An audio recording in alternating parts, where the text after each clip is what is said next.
రాహుల్ గాంధీ భవిష్యత్తు నాయకుడు ఎమర్జ్ అయ్యే అవకాశం కనబడుతున్నా మీకు? మీ అనుభవం 30-40 ఏళ్ళ జర్నలిస్ట్ మీరు, మీ అనుభవంతో చెప్పండి. పరిస్థితులు కొంచెం బీహార్ లాంటి రాష్ట్రాల్లో పరిస్థితులు వేరే ఉన్నాయి, యూపీలో కొంత వేరే ఉన్నాయి. అక్కడ మిత్రపక్షాల మధ్యలో సంపూర్ణంగా ఐక్యత కుదరలే. బీహార్లో కూడా కాంగ్రెస్ లాలు పార్టీలు తగాదా పడ్డాయి. దాంతో ఏమైంది, ఓడిపోయాడు. పోయినసారి కూడా లాలు కొడుకు తేజేశ్వరరావు అనుకుంటా 17 సీట్లతో అధికారాన్ని కోల్పోయాడు. 17 ఆ తగా యూపీలో కూడా అదే, అక్కడ యూపీ పార్టీతో కూడా రాహుల్ గాంధీకి అదే పరిస్థితులు ఉన్నాయి. అందుకని ఇట్లాంటివన్నీ సర్దుకొని ఆయన ముందుకు పోతే ఆయనకు అవకాశాలు మెండుపడతాయి. ఇదే ఒక రాహుల్ గాంధీ ఇంకా పూర్తిగా నాయకత్వం దిశగా ఎదుగుతలేడనే దాంతో దాన్ని అతన్ని దెబ్బతీయడానికి వీళ్ళు బీజేపీ వాళ్ళు వాళ్ళ ప్రయత్నాలు వాళ్ళు చేస్తున్నారు. తప్పలేదు, అది వాళ్ళ పొలిటికల్గా చేస్తున్నారు. దాన్ని మనం తప్పపడాల్సిన పని లేదు. ఈ పనిలో పనిగా కాంగ్రెస్కి ఇమేజ్ పెంచిన వాళ్ళు ఎవరు? గాంధీ నెహ్రూలే కదా, వాళ్ళ మీద పడ్డారు. అది మాత్రం క్షంతవ్యం కాదు, ప్రజలు ఒప్పుకోరు. ఏం ఒప్పుకోరు? గాంధీ నెహ్రూల మీద బురద జల్లి వాళ్ళని ఏదో వాళ్ళని రూపుమాపాలని, వాళ్ళ జ్ఞాపకాలు రూపుమాపాలని. అరే ఎంత గొప్పగా రాసిండండి భారత దర్శనం, డిస్కవరీ ఆఫ్ ఇండియా. మామూలు బుక్ కాదు. దేశ సంస్కృతి సమస్తం వివరించిన ఆయన.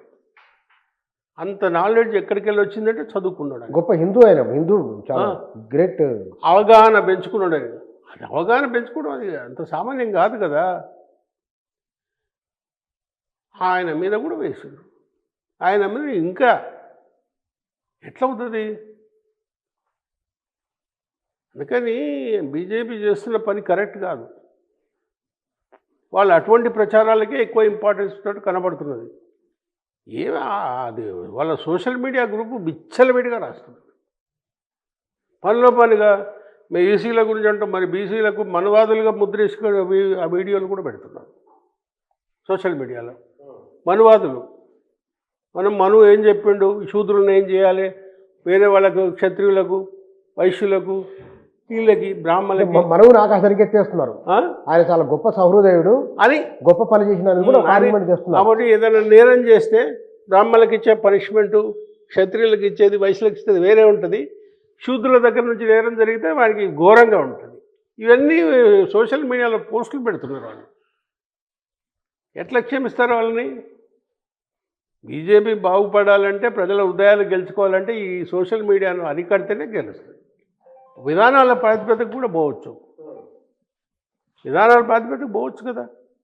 పేద ప్రజల కోసం ఒక డైరెక్ట్ బెనిఫిట్ స్కీమ్ ఏది చెప్పండి మీకు ఏమన్నా? నాకు తెలిసినంత వరకు అయితే నాకు కనిపించలేదు. అంటే ప్రధానమంత్రి రైతుల అకౌంట్లో ఇంత అమౌంట్ వేస్తున్నాడు, పేదవాళ్లకు ఇల్లు కట్టుకోవడానికి నెలకు ఎక్కడ ఉందండి? అది ఇప్పుడు బ్యాంకుల జాతీయకరణ పెట్టిండు ఇందిరాగాంధీ. వెనకటికి బ్యాంకులు లోన్ ఇస్తుండే నా మామూలు వాళ్ళకు. అసలు బ్యాంకు మెట్లు కూడా ఎక్కేవాడు కాదు. జాతీయకరణ తర్వాత ఏమైంది? టార్గెట్లు పెట్టింది. ఇప్పుడు పిలిచిస్తున్నాడు వాడు. బ్యాంకులు ప్రజల దగ్గరకు వచ్చినాయి, ప్రజల దగ్గరికి బ్యాంకులు వచ్చినాయి, ఇస్తున్నారు. ఇందిరాగాంధీ చొరవ, ధైర్యం అది. మరి అది జాతీయకరణ అంటే మామూలు మాటలా? భూ సంస్కరణ చేయమన్నది, చేసింది, అమలు చేస్తే అంతా సరిగా జరిగిందా అంటే భూస్వాములు వాళ్ళ ఆటలు వాళ్ళు ఆడినారు. నరసింహారావు ఉద్యోగం ఎందుకు పోయింది? ఆమె కేంద్ర ప్రభుత్వం భూ సంస్కరణలకు దేశవ్యాప్తంగా అమలు చేయాలని ఒక పాలసీ పెట్టుకున్నది. నరసింహారావు స్టార్ట్ చేసాడు ఇక్కడ. చేస్తే భూస్వాములు ఒప్పుకుంటారా? ఆయన ఢిల్లీకి పోయి కంప్లైంట్ చేశాడు, నరసింహారావు చేస్తున్నాడని. ఆమె ఏమన్నదంట, అక్కడికి వెళ్ళి గోస్లో అన్నదంట. గోస్లో అంటే ఆపమని కాదు కదా, మెల్లగా. కానీ ఆయన చేసుకుంటూ పోయిండు. భూస్వాములు గత్యంతరం లేక తమ భూములను కూతుళ్ళకు, ఇంకెవరో ఉన్నోళ్ళకి, ఎవరికో బినామీలకు పంచుకున్నారు. అయినా నరసింహారావు ఏం భయపడకుండా యాక్షన్ తీసుకొని వస్తాడు.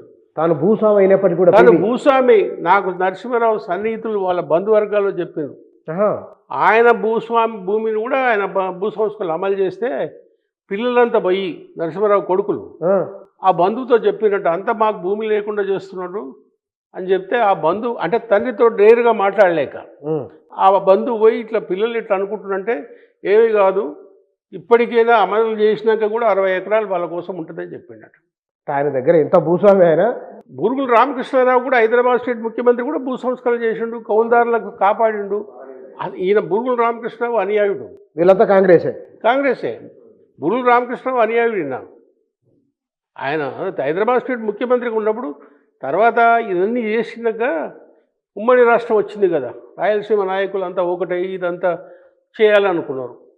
నరసింహారావు ఆయన ఏం చేసిండ్రు, కేరళ గవర్నర్గా పంపించారు. అప్పుడు ముఖ్యమంత్రిగా చేసి ఉండొచ్చు కదా, హైదరాబాద్ స్టేట్ ముఖ్యమంత్రిగా. ఇంకా 2 ఏళ్ళు టైం ఉన్నది. ఇన్ని వనరులు ఉన్నాయి హైదరాబాద్లో, ఇన్ని సౌకర్యాలు ఉన్నాయి.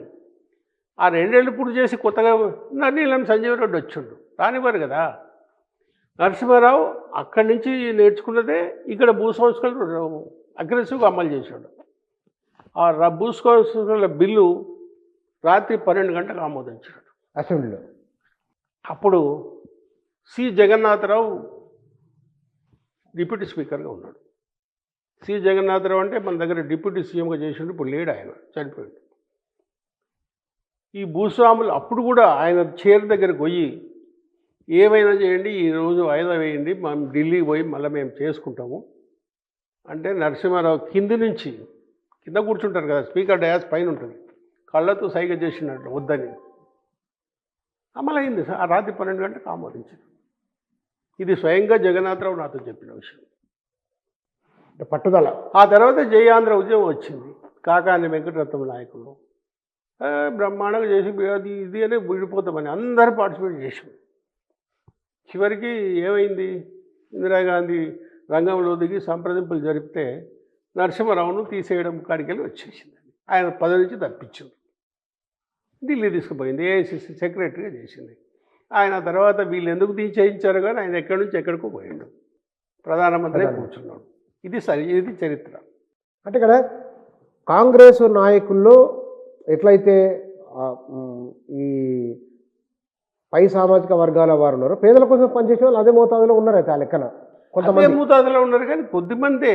నరసింహారావు కొంతమందిని తన అనుచరులుగా పెట్టుకున్నాడు. ఏమైనా సరే ఆమె అవుట్ ఆఫ్ ది వే ముఖ్యమంత్రులను ఆ వర్గాలను ఎదిరించి చేయలేదు కదా, అది ఎదిరించి చేయలేదు కదా. కొంత వీలున్నంత వరకు ఆయన కొంత హెల్ప్ చేసిండు. వీళ్ళు కూడా ఆయన చెయ్యి అందుకొని పైకి రావాలి కదా. వీళ్ళలో కూడా సరైన చొరవ లేకపోవడంతో నెహ్రూ విధానాల వలన భారతదేశంలో ఉన్న బీసీలు, ఎస్సీలు వారి జీవితాల్లో ఎదుగుదల ఉంది లేదా వచ్చింది అని ఎవరన్నంటే మీరు అంగీకరిస్తారా? కొంత ఎదుగుదల వచ్చింది, కానీ ఇందిరాగాంధీ హయాంలో ఎక్కువ జరిగింది. ఏం జరిగింది? ఆ బ్యాంకుల జాతీయకనే పెద్ద స్కీమ్ అండి. గరీబీ హఠావో నినాదం కింద చాలా హెల్ప్ చేసింది, చాలా కార్యక్రమాలు తీసుకున్నారు. తీసుకోవడం వల్లే కదా ఆమె గరీబీ హఠావో అనేది ప్రజల్ని కొంత చైతన్యం చేసింది. దానివల్ల కదా ఆమె వరుసగా విజయాలు సాధించింది. అప్పటి నుంచే వచ్చింది. నెహ్రూ విధానాలు పేదలకు ఎంతవరకు ఉపయోగపడ్డాయి అనేది నాకు పెద్ద స్టడీ చేయలేదు.